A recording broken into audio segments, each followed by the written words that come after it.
ALP और technician की तैयारी करने वाले बच्चों के मन में एक सवाल जरूर आएगा कि सर फॉर्म भरते समय तो एग्जाम सेंटर माना ही नहीं दिया, तो सेंटर कहां जाएगा, सीबीटी 1 का सेंटर कहां जाएगा, 2 का सेंटर कहां जाएगा, साइको और मेडिकल के सेंटर कहां जाएंगे। या फिर जिन बच्चों ने टेक्नीशियन का फॉर्म भर दिया है, मेरे भाई टेक्नीशियन का फॉर्म भरने के बाद उनका सीबीटी 2 का सेंटर, सीबीटी 1 का सेंटर कहां जाएगा, क्योंकि उसमें साइको तो होता नहीं है, लेकिन मेडिकल होता है, तो मेडिकल का सेंटर कहां जाएगा। साथ साथ ये वीडियो में मैं आपको ये भी बताने वाला हूं कि जब आप लोग सारा स्टेप कंप्लीट करने के बाद मेडिकल के लिए जाने वाले हो, तो वो कौन कौन से मेडिकल है जो आप लोगों को करवाए जाएंगे, जो कि जनरली एएलपी और टेक्नीशियन के लिए लगभग बराबर स्टैंडर्ड पे होते हैं। ठीक है, तो आप इस वीडियो को पूरा देखें। मैंने 2018 में एलपी टेक्नीशियन का फॉर्म भरा है, मैंने सीबीटी 1 निकाला है, मैंने सीबीटी 2 निकाला है, और मैंने मेरे भाई साइको भी निकाला है। और फाइनली जाकर मेरा बोर्ड सिकंदराबाद था, और सिकंदराबाद बोर्ड में फाइनली जाकर मेरा मेडिकल हुआ।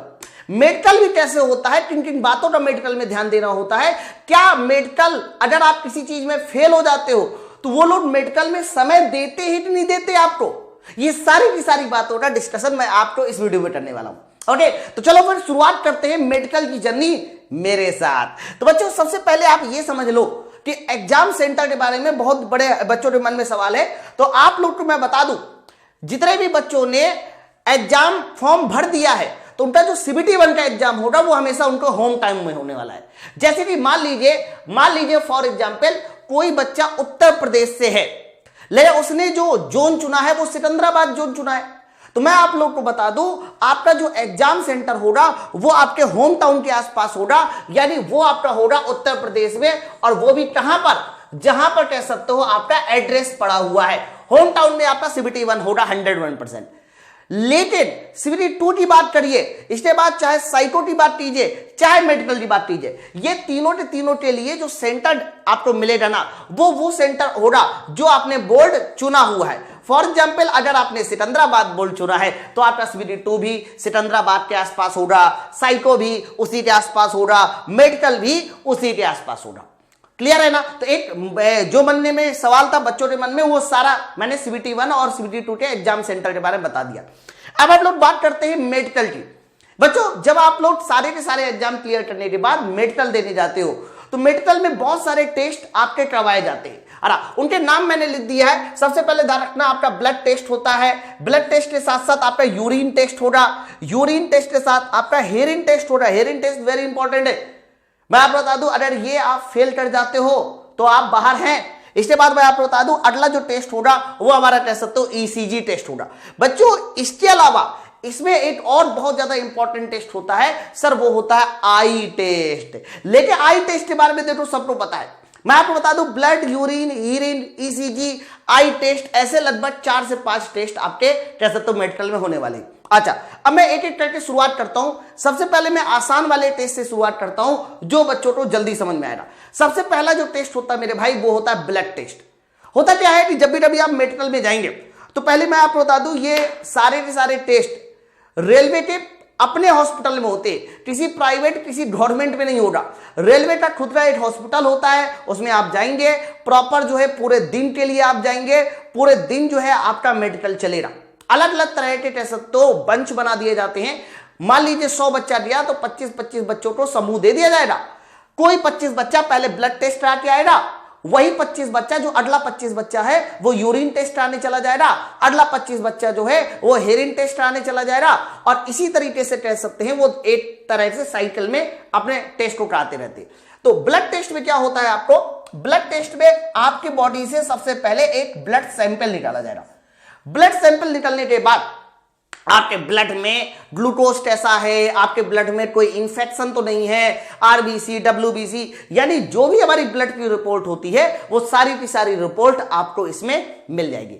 अगर आपका ब्लड टेस्ट एकदम नॉर्मल है, वेरी गुड, नहीं नॉर्मल है तो वो लिख देंगे कि भाई ये चीज है, लेकिन अभी बाहर निकालने का संभावना नहीं है इसमें। ब्लड टेस्ट ज्यादातर जनरली सारे लोगों का सही होता है। अगर नहीं भी सही होता है तो भी वो ब्लड टेस्ट में किसी भी बंदे को बाहर नहीं निकालते, मैं पहले बता दूं, ठीक है। दूसरा जो टेस्ट होता है सर, दूसरा टेस्ट होता है यूरिन टेस्ट। मेरे भाई ये जो यूरिन टेस्ट होता है इसमें भी आपके यूरिन का सैंपल लिया जाएगा, और जब आप यूरिन का सैंपल दोगे ना तो यूरिन के सैंपल से बहुत सारी चीजें जो है इसमें पता चल जाती है। आपके यूरिन में यूरिक एसिड तो नहीं बढ़ा, आपके यूरिन में कह सकते हो ग्लूकोज की मात्रा, डायबिटीज वगैरह, ये सब कुछ हमारे कह सकते हो यूरिन टेस्ट से पता चल जाता है। लेकिन मैं आपको बता दूं ये भी वो टेस्ट है जिसमें कोई भी बच्चा बाहर नहीं जाता है, ज्यादातर बच्चे इसमें भी पास हो जाते हैं, सिंगल बच्चा ऐसा नहीं होगा जो यूरिन टेस्ट में फेल होगा। लेकिन ये यूरिन टेस्ट होता है और आपको करवाना होगा। बच्चों इसके बाद जो हमारा अगला टेस्ट होता है वो बड़ा इंपॉर्टेंट है। इस टेस्ट को बोलते हैं हेरिन टेस्ट। अब ये कैसे होता है, अब इस बात को समझो बच्चों। हेरिन टेस्ट जो होगा ना, उसके लिए क्या होता है कि आपके दोनों कानों में एक एक बट्स लगाए जाएंगे छोटे छोटे। होगा क्या कि वो लोग पीछे से बटन दबाते हैं, बटन दबाने के बाद आपसे पूछेंगे कि बताना किस कान में आवाज सुनाई दे रही है। हो सकता है कि आपको 3 बार याले कान में आवाज सुनाई दे है, पट पट पट, तो ऐसे हाथ खड़ा कराया जाएगा। बताना होता है कि किस कान में आवाज सुनाई दे रही है। मान लो इन्होंने 3 बार यहां, अब आपको तो पता नहीं है, 3 बार यहां किया, चौथी बार यहां कर दिया, तो आपको याला हाथ उठाना है। इससे क्या होता है कि आपके दोनों कान सही है कि नहीं सही है, यह पता होता है हमारे किससे, हेरिंग टेस्ट से। बच्चों हेरिंग टेस्ट में अगर आप किसी वजह से जो है आपके नहीं सुनाई देता, आप गलत बताते हो ना, तो ये वो टेस्ट होता है जिसकी वजह से रेलवे आपको मेडिकल में बाहर भी कर सकता है, लेकिन अभी तुरंत बाहर नहीं करते। होता क्या है कि हेरिंग टेस्ट अगर आपने पास नहीं किया तो वो लोग क्या करते हैं कि आपको प्रॉपर समय देते हैं। जनरली वो समय 3 महीने का समय होता है, जनरली वो समय 3 महीने का होता है कि आप 3 महीने प्रॉपर लीजिए, 3 महीने लेने के बाद फिर वापस आइए, फिर आप टेस्ट आइए। आप बात समझे ना। तो ये टेस्ट में आप थोड़ी देर के लिए डिले हो सकते हैं, लेकिन प्रॉपर बाहर नहीं हो सकते हैं। अगर आप दोबारा से हेरिंग टेस्ट आने 3 महीने बाद जाते हैं, फिर भी सही नहीं हुआ, तो फिर पॉसिबिलिटी है आपके बाहर होने की, क्योंकि हेरिंग टेस्ट जितना ज्यादा जरूरी होता है। अब देखो एएलपी टेक्नीशियन बनने के लिए आप मुझे बताइए, लोको पायलट बनने के लिए सुनना बड़ा जरूरी है ना। पता चले ट्रेन आ रही है और ट्रेन की आपको आवाज ही ना सुनाई दे है। चलो इसके बाद एक और टेस्ट होता है जिसको बोलते हैं ईसीजी टेस्ट। ईसीजी टेस्ट आपकी दिल की धड़कन का टेस्ट होता है। आपकी दिल की धड़कन किस तरह से चल रही है, नॉर्मल है, नॉर्मल है कि एबनॉर्मल है, ये हमारा बताता है ईसीजी टेस्ट। बच्चों ये नॉर्मल होना चाहिए। अगर ये नॉर्मल नहीं है, बहुत ज्यादा चढ़ा उतरा है, इसका मतलब सीधा सीधा है कि आप घबरा रहे हैं, और घबराते हुए व्यक्ति को कभी ट्रेन चलाने को नहीं दिया जा सकता। तो एक अगला जो टेस्ट होगा वो हमारे ईसीजी टेस्ट होगा, जो दिल से संबंधित है, आपके ब्लड सर्कुलेशन से संबंधित है। अच्छा, अब सबसे इंपॉर्टेंट टेस्ट आता है मेरे भाई, जिस टेस्ट का नाम है आई टेस्ट। बहुत इंपॉर्टेंट है मेरे भाई। बच्चों ध्यान रखना, ये जो आई टेस्ट होते हैं इसमें भी 2 तरह के टेस्ट होते हैं। एक तो होता है विजन टेस्ट और एक होता है कलर ब्लाइंडनेस टेस्ट। मैं आपको बता दूं बहुत सारे बच्चों को कलर ब्लाइंडनेस भी होता है। अगर आप कलर ब्लाइंडनेस है आपके पास, तो आप ये मान के चलो आप 99.9999% बाहर हो जाओगे। क्यों बाहर हो जाओगे? क्योंकि कोई भी ऐसा व्यक्ति जिसको कलर ब्लाइंडनेस है वो कभी भी रेलवे में जॉब नहीं कर सकता, रेलवे एएलपी में जॉब नहीं कर सकता। बच्चों मैं आपको बता दूं, अगर धोखे से किसी वजह से डॉक्टर आपको अंदर भी कर लेते हैं तो वो डॉक्टर की नौकरी बड़ी खतरे में आ जाएगी। इसलिए आप ये मान के चलो ये वो टेस्ट है जिसमें आप लगभग बाहर ही समझो अगर आप फेल करते हो। बच्चों अब आप देखो उसमें होता क्या है कि वो लोग एक कॉपी लिए रहते हैं, कॉपी को पलटाते रहते हैं, आपसे अक्षर पूछते रहते हैं। बहुत सारे लोग कॉपी को रट भी लेते, लेकिन अगर आप जो है मेरे भाई, अगर आपको कलर ब्लाइंडनेस है तो लास्ट पेज तक जाते जाते आप गलत बताओगे। जैसे कि आप खुद देखिए, ये देखिए यहां पर आपको क्या दिखाई दे रहा है, यहां पर आपको क्या दिखाई दे रहा है, यहां पर आपको क्या दिखाई दे रहा है। तो मेरे भाई यहां अगर आपको 12 दिखाई दे रहा है, यहां पर 8 दिखाई दे रहा है, यहां पर 5 दिखाई दे रहा है, तो इसका मतलब आपको कलर ब्लाइंडनेस नहीं है, आपकी आंखें एकदम सही है।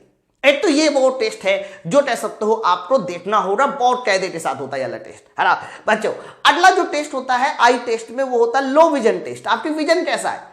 तो लो विजन टेस्ट में वो लोग क्या करते हैं, इस तरीके से ऊपर से नीचे सारे अक्षर पढ़वाते हैं। बच्चों मैं आपको बता दूं, अगर आप ऊपर से नीचे ये सारे अक्षर पढ़ पा रहे हैं और ये लास्ट वाली लाइन भी आपने पढ़ लिया, ये देखो, तो लास्ट वाली लाइन भी पढ़ लिया, तो इसका मतलब आपकी आंखें 6/6 है। जब आपकी आंखें 6/6 होती है तो ऐसी टेस्ट को हम बोलते हैं A1 मेडिकल। इसका मतलब आपने A1 मेडिकल को क्लियर कर दिया। लेकिन लास्ट की आंखें, ये लास्ट की जो अक्षर है, ये पढ़वाने से पहले आपकी एक आंख ऐसे मूंदी जाएगी, एक खोली जाएगी, फिर दूसरी मूंदी जाएगी, दोनों आंखों से एक साथ नहीं पढ़ना है, अलग अलग पढ़ना है। तो अरे अलग अलग पढ़ लिया, यानी बोथ आइज इंडिविजुअल 6x6 होनी चाहिए मेरे भाई। अब देखो रेलवे में बहुत सारे जोन हैं जो आपको इस तरह से अक्षर पढ़वाते हैं, ध्यान सुना, बहुत सारे जोन हैं जो इस तरह से आपको अक्षर पढ़ाते हैं जिससे कि आपका आई टेस्ट क्लियर हो सके।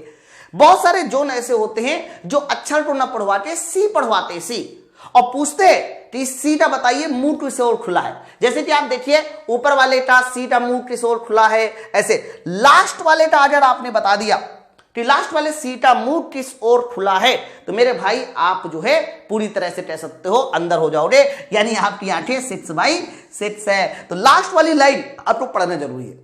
तो ये इतने तरह के टेस्ट होते हैं जो आप लोग मेडिकल में जाओगे तो आपको ये सारे टेस्ट आने होंगे। मैं आपको फिर से बता दूं, अगर आप विजन टेस्ट में किसी वजह से फेल होते हो तो वो फिर भी आपको 3 महीने का समय देंगे।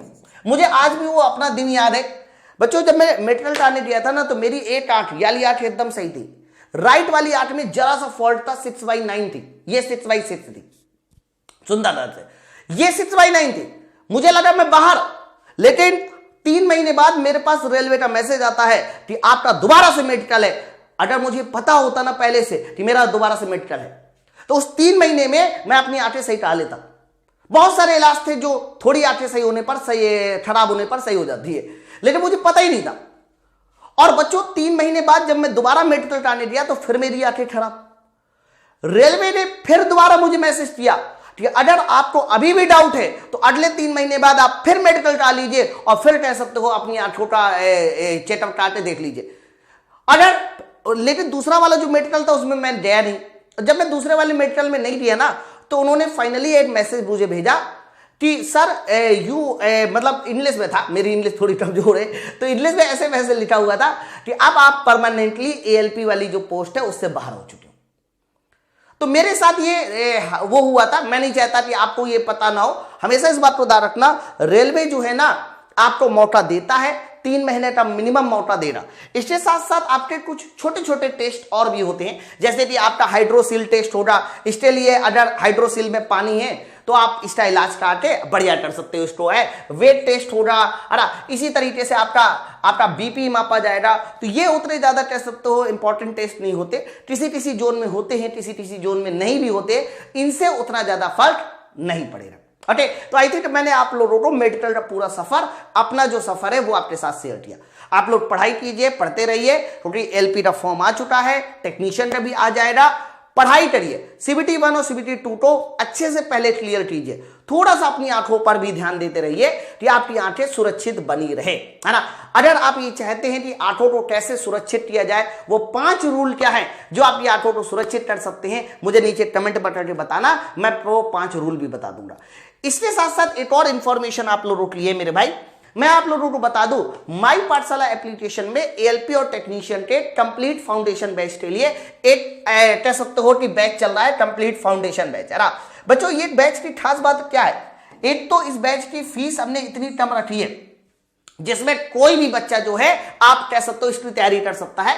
खास बात यह है कि 600 रुपए में पूरा CBT 1 और CBT 2 के all subject, BSCD plus trade भी मिलेगा, class question PDF double column में जिसको आप प्रिंट करके पढ़ाई कर सकते हैं, बाइलैंग्वेज कंटेंट पार्ट A और पार्ट B के सेट्स भी मिलेंगे, और बच्चों लेक्चर और लेक्चर और PDF को आप डाउनलोड कर सकते हैं। तो ये हमारे एप्लीकेशन पे बैच स्टार्ट हो गया है, ALP और टेक्नीशियन का फाउंडेशन बैच। इसके लिए आपको जो एप्लीकेशन डाउनलोड करना है वो माई पाठशाला को प्ले स्टोर से डाउनलोड करेंगे। जैसे हम माई पाठशाला को डाउनलोड करेंगे तो ये आपका बैच ज्वाइन करते समय आपको एक छोटा सा कूपन कोड इस्तेमाल करना होगा मेरे भाई। वो कूपन कोड है कैपिटल में YOGI 10, कैपिटल में YOGI 10। ये कूपन कोड इस्तेमाल करेंगे तो 3000 का बैच आपको सीधे 600 रुपए मिलेगा, है ना। तो बच्चों ये बैच आप ज्वाइन करके अपनी तैयारी को बेहतर कर सकते हैं। फिलहाल जितनी भी मैंने आपको जानकारी दी है वो सारी की सारी जानकारी मुझे नीचे कमेंट सेक्शन में जरूर बताइए। आपको क्या प्रॉब्लम है, मेडिकल में आपके साथ क्या दिक्कत है, और जो भी दिक्कत है आप क्या ALP के मेडिकल में बाहर हो सकते हैं, नहीं बाहर हो सकते, वो सारे के सारे कमेंट के रिप्लाई मैं आपको दे दूंगा, ठीक है। जो भी दिक्कत है वो भी आप मैसेज कीजिए। कैसा लगा वीडियो, कैसी लगी जानकारी, ये भी मुझे कमेंट सेक्शन बताइए। वो जो मैंने कहा ना 5 नियम ऐसे होते हैं जो आपकी आंखों को सुरक्षित कर सकते हैं, आप बताना, तो वो वीडियो भी मैं बहुत जल्दी आपके लिए लेके आ जाऊंगा, जिससे कि आप अपनी आंखों का ख्याल आज से ही रखें। ठीक है, चलो फिर मिलते हैं हम लोग अपने नेक्स्ट अपडेट में। Thank you very much.